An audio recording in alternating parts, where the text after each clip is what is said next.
we go.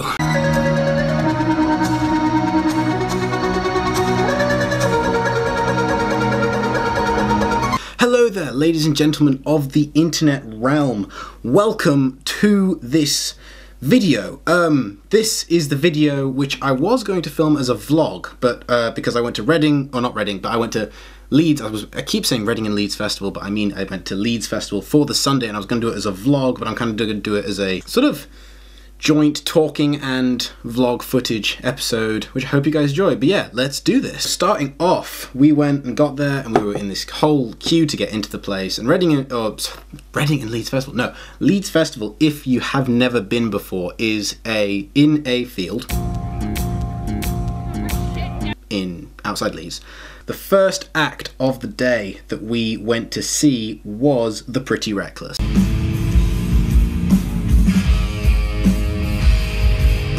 That was an amazing gig. I had never heard of The Pretty Reckless, I had never seen them before, but I am definitely listening to them now. But before that, they had this thing at Reading and Leeds called the, at Leeds Festival, which was called the Signing Tent. Now, we went along just before The Pretty Reckless and saw Frank Carter. Now, Frank Carter and the Rattlesnakes is this sort of hardcore rock group who Gareth introduced me to. And we went to see them and sort of get stuff signed by them. And if you check this out, and hopefully that's in focus, that's Frank Carter's signature. And then a couple of other guys from his band. And that was really friggin' cool. After The Pretty Reckless, we went to see Paris. Now, Paris recently got a song into the charts here in the UK, which I can't actually remember the name of. Lynn Gunn, who is their leading lady, she had the stage, she worked the crowd, she had this beaten up Fender Stratocaster, which was really cool. So, we went to see Paris, they were freaking cool. After Paris, we went to see Becky Hill. Now, Becky Hill, I go to the University of York, and for our summer ball at the end of my first year, I'm now going into my second year,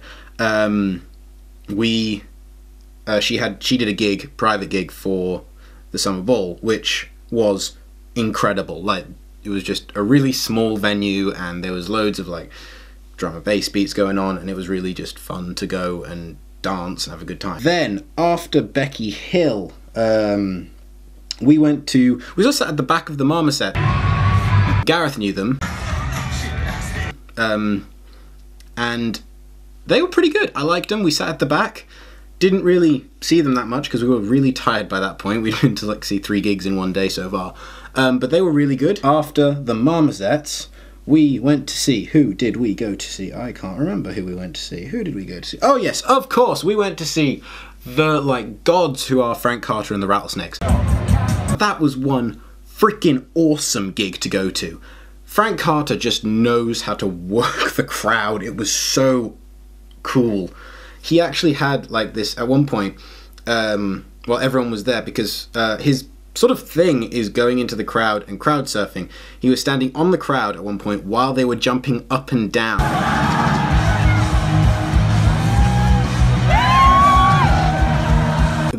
At another point, he actually had a stampede around the tent. So he told the crowd on the left side of the tent to sort of create a hole in the crowd, and everyone just ran round the tent. So everyone who was outside of the gig must have been like questioning what the hell was going on, because it was just something like 500 people just sprinting out of a tent and running round to go in that. But that was insanely mosh pit, madness, awesome gig.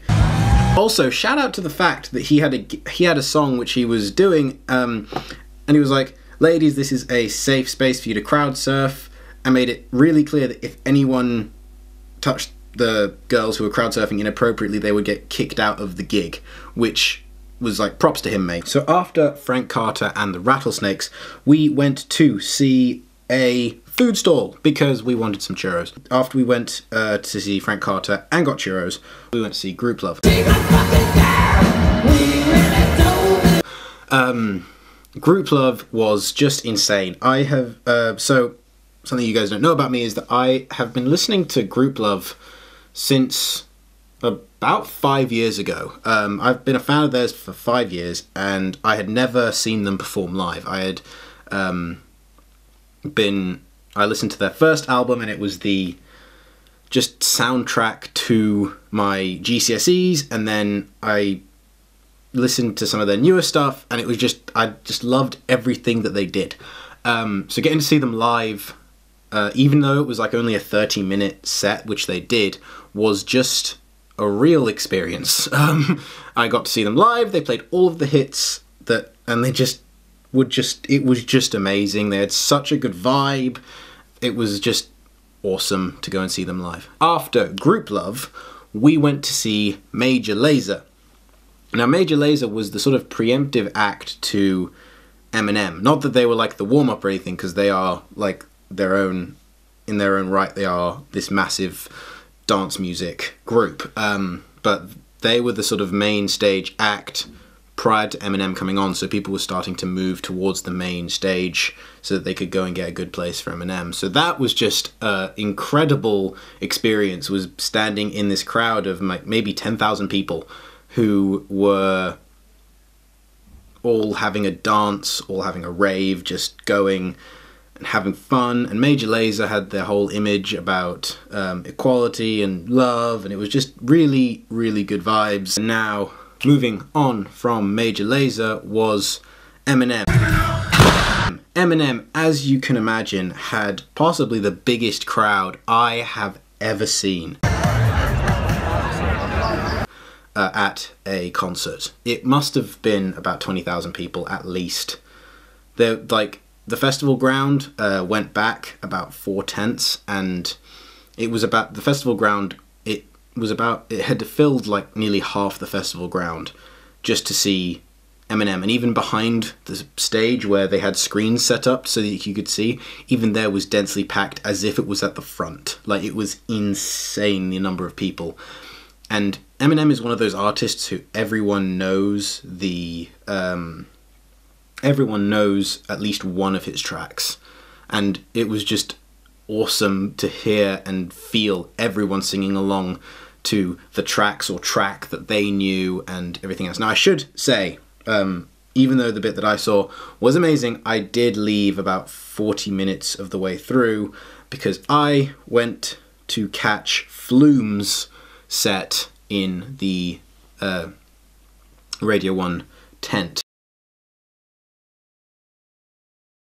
Now, Flume is an artist that I discovered at a festival, and I went to his set, heard it, thought, wow, this is amazing, and then went and listened to even more of his stuff outside of the set, because the festival which I've discovered Flume at was Free Press Summerfest, and I kind of left his set halfway through because I was really hot and I wasn't wanting to stand in the crowd, and I went and stood in the sort of air-conditioned area that they had set up, and basically I listened to it from afar so that I could sort of still hear the music and everything, but I thought, this guy is freaking awesome.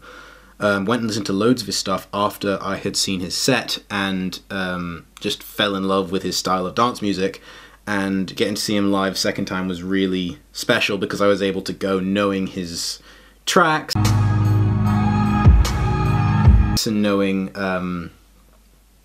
what he had done. He opened up with what was it? He opened up with Helix off of his album Skin, which was awesome because it just built up to the set in an amazing way. And then he also played during the set, which I loved, the Tennis Courts remix he did for Lord, which I have not been able to find anywhere, so I think it's unreleased, but it is on YouTube, on his YouTube channel, which, if you haven't heard it yet, or you're into dance music, or you haven't heard of Flume, go listen to that, because it's just a brilliant remix, reworking of the song, and it sounds like to me that it could have been the original release. And it's so good, and it was such a good song to hear live because it's one of my favourite songs of his. And yeah, I'll link that track down in the description below if you guys want to go hear it, but if you have any time on your hands at all, go and check out Flume. But yeah, after we had seen the sets we wanted to see, the festival finished, we went and caught a coach home, or coach to the train station where we got a train back to York. And yeah, that's the story of my Leeds Festival 2017 experience. If you enjoyed, hit the like button and subscribe so that you know when I post new videos. And also, if you want to follow me, my social media links are in the description below. Thank you very much for watching, and I will see you guys in the next episode. Cheers.